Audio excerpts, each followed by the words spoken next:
we have a fifth line day. The fifth line in gate 40 is called rigidity.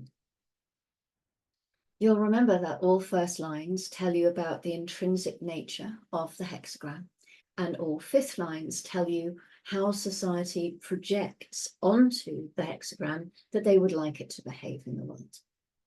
The ego, poor old ego, it gets a terribly bad rap in this world. It's often seen as a bit of an unpleasant force. And yet the ego puts food in the mouth of civilization, keeps its stomach full.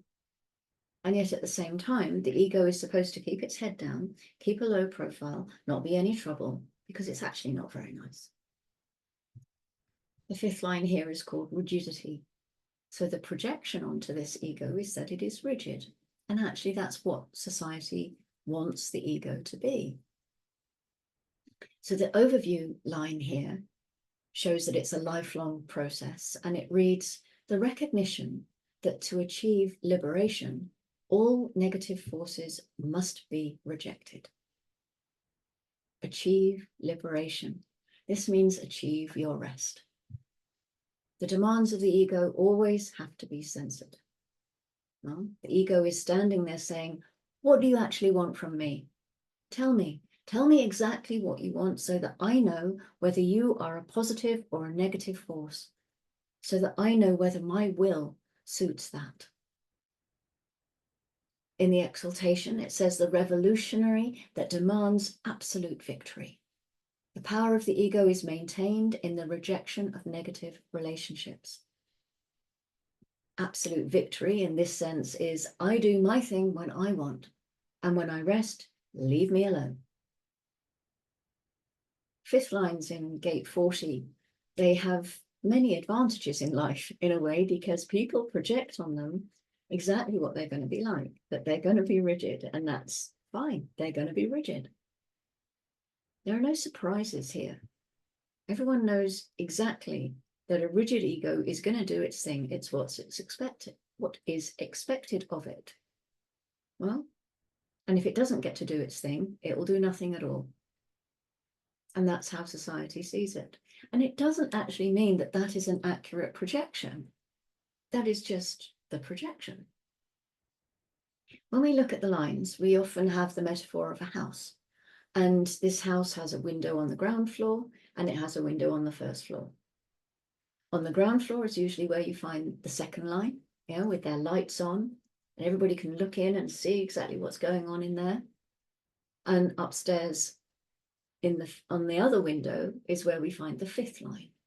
The lights are off up there, and people from outside can't see that the fifth line is standing at the window looking down, and they're seeing everything. And the 2 and the 5 have a harmony together. They resonate together. So the fifth line is looking out there, and it can see the kind of people that are approaching and what kind of deal they're likely to make. And it's just watching. And on some level, they're ready for the projection that is going to come at them, because they're watching it happening. They're watching it all unfold. The rigidity in this fifth line is an advantage, because it's only going to enter into a bargain for victory. Victory, that's the bargain. The rest is guaranteed. It's built in. And of course, this is the classic general. We know the general is a keynote for the fifth line. The general who finally has made the right bargain. It's made its deal. It's done its thing. It's been called out in a time of crisis, and then it goes home again, gets its rest. But it only makes the bargain in times of crisis, and only when the bargain is practical. Very important to always understand that about the fifth line. All fifth lines represent the lines of exaltation in the traditional I Ching. And it's good to recognize that all fifth lines are what society is looking upon to fulfill the nature of the hexagram. And we've seen this all the way through all of these gates. It plays out beautifully. The mechanic is flawless in this way. So what society wants is always based on being practical. And it's always based on coming in the right timing. These are really important things for the fifth line as well. So seen in this light, what it's saying is that humanity wants what's practical and what works. And that's pretty much it, really. They don't want anything else. They want the most exalted consciousness to be practical and to work. And they want the most mundane apparatus to be practical and to work. And of course, that's the power of the fifth line. The universalizing of the fifth line is what it can do. If it's in the right timing and if it has what's practical, society is going to love it. If not, they'll be the heretic. And then their reputation can suffer. So it's all, again, two things. You could almost look at that as another bargain, really, that you've got everybody projecting onto the fifth line, that they can do what needs to be done. They can save the day in that time of crisis. And then the bargain is that the timing has to be right for the fifth line, and they do actually have a practical solution, and that they will be allowed to leave, or they will leave when whatever it is done, and they've saved the day, and then they're allowed to go. And for the fourth line, 40th gate, fifth line, then also it's that, and then I get my rest tagged on to the end of that.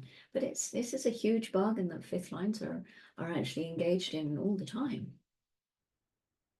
In the detriment, we have a tendency in revolution to accept a certain amount of necessary deviation on the assumption that it can be successfully purged later. The weakness of the ego in its loneliness to maintain and not reject negative relationships. This is a bad bargain. But I still like these people. And so I'm not going to kick them out. I am going to go through with it, even though it's a bad bargain for me, and I will just educate them later. Still isn't a good bargain, though. The ego can carry a bit of the flavor of the victim. It can carry a little bit of the flavor of the martyr, because it's the ego that is pressed upon to do all of this hard work in this material plane that we're in. And it's only the ego that works this hard. The streams of sensitivity and instinct that move through tribal circuitry, they don't go up to the throat. All the other streams from the other circuits, they go up and have their expression in the throat. They come down into the throat. But not so with the ego streams. They end up in the ego. And then there's that one voice that filters up through the 2145. So it's the ego that keeps this whole material plane moving. And it's under quite a lot of pressure because of that. Don't make bad deals would be the thing to say here, the advice to give. Don't make bad deals with nice people. The 40, line 5, it's really saying here, be careful when you lend money to your friends. It isn't saying don't lend money to your friends, but it's saying be careful, because you might actually be giving it away. And then you're going to have to work that extra bit harder to make up for the rest that you've given somebody else, because that's what money represents. It represents then the ability to rest. I've got all this much money, that'll see me through. I can now rest for this amount of time. So if you're giving your money away, you're giving away your rest and recuperation time. And the money also could be your willpower to do other things, your work. Remember the fifth line and the harmony to the second line. The second line in the detriment, we saw the natural peacefulness that will let in the wrong force and have that wrong force pull it out of its aloneness. And here the fifth line in the detriment is making bad bargains with good people. It enjoys the ego massage that it gets, and it thinks it can teach its friends later not to keep on making demands on its rest time. Ra says this is typical of the 40s rigidity. What is negative to the ego is simply anything that calls on it when it doesn't want to work, when it's resting, when it wants to be alone. The ego is not an awareness center, it's just a motor. And the ego is always vulnerable to its aloneness, because as much as it craves its alone time, it survives on the massage that it gets for everything that it does, the recognition that gets built into whatever it is that it does. Even though it needs sometimes to push the other away, it doesn't want to push them away too far. They want to make sure that they can still get close enough later to massage them again, so that then they can push that ego up a little bit, puff it up, and it can go off and do its thing. This is the nature of the ego. And unless you understand it, then you might not like it. I mean, you might see this play out in people that you know who have a defined ego, and it could make you feel a bit uncomfortable. But once you know the mechanic of it and you understand that it's part of the program, it makes it a lot easier to deal with it. The 37 line 5 is called love. And this is the only one of all the 384 lines that is called love. And we know that love conquers all. I'm not really going to delve into this one and pick it apart, because I think that's enough, really. No? We could maybe speculate that love could soften the rigidity of the 40 line 5. But should it even try? Because maybe love will just accept the rigidity for what it is. And that's all the support that it needs. The moon went into gate 4 at 8:48. That's the logical ajna center with the need to find answers, any answers, correct or otherwise. It then moves into gate 29 at 17:54. This is the gate of perseverance, the gate of saying yes. This is the sacral gate in the experiential circuit, a gate that knows that saying yes to something is going to start a new cycle. And this requires commitment and perseverance. And it requires strategy and authority, because you're going to need some power to make sure that you can see it through. You need the energy there from the sacral center. So be careful of what you are committing yourself to. This channel is, so this gate brings a channel with Venus at the moment, because Venus is in 29, but not for very long. By the time you get to see this, it might already have moved through. But this is the channel of discovery. And it's between the G center and the sacral. It's a design of succeeding where others fail, or failing where others succeed. It's the balance between saying yes and being true, knowing that life is only possible if we take care of our physical body and we say yes to the correct things, which ties in really beautifully with our gate 40 exploration at the moment, making the correct bargain in order that the physical body gets the rest that it needs in order to be able to continue committing to things, continue to experience new things, having new and interesting discoveries. The moon moves into gate 59 at 5:03 tomorrow morning, the gate of sexuality. We explored this last week with the sun transiting through it. This is the ability to break down barriers in order to achieve union. It's the gate that gives us all the roles that we have, that we play out for bonding and union.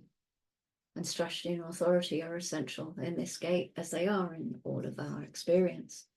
But here, because we're entering into intimate relationships in one way or another, to do that correctly is really important, to avoid wasting our energy on superficial or dissatisfying relationships. So Venus is moving out of gate 46 and moving into gate 18 at 18:19. This is the gate of correction. It's a splenic gate. And all of the splenic gates appear in the wheel, one after the other. So we know that Venus now is going to make her way all the way through all of those splenic gates, bringing us a chance to tap into what we value about having fear in our life, perhaps, because each of the spleen gates has a fear attached to it. So Venus will be looking into, in this case, correction, because gate 18 is easily dissatisfied with imperfection and has a keen ability to spot flaws and weaknesses and correct them. There can be an underlying discomfort with authority in gate 18. There can be a strong drive to challenge authority, especially where it is felt to be maybe out of order or undermining personal or collective well-being. And we have a channel here because we have a channel? No, we don't, because the South Node is already in 18. I was thinking it was the other way around. Forget that bit. We haven't got a channel. But we have got Mars on the move, and Mars is going into gate 15 at 23:43. And this is a G center gate. It's the gate of extremes. Mars can teach us through the progression of going from immaturity to maturity. So we can learn about the qualities of this gate through that lens. So perhaps we start out being very extreme through the beginning of this transit. You know, we bounce off from one thing to the next, going all over, finding no balance at all. That's the theme of this G center, you know, is that we find the quality of behavior which expresses the proper balance between extremes. So it begins in this way, and then gradually as it goes through its transit in gate 15, it begins to express the balance quite naturally without us having to do anything to make it happen. But it finds its innate sense of individual rhythm. And in finding our own individual rhythm and being comfortable with that, we are able to accept the rhythms and timing in other people. Thank you very much for tuning in to this transit report. I will see you again tomorrow. And until then, as always, love yourself, love your glorious self, and go gently.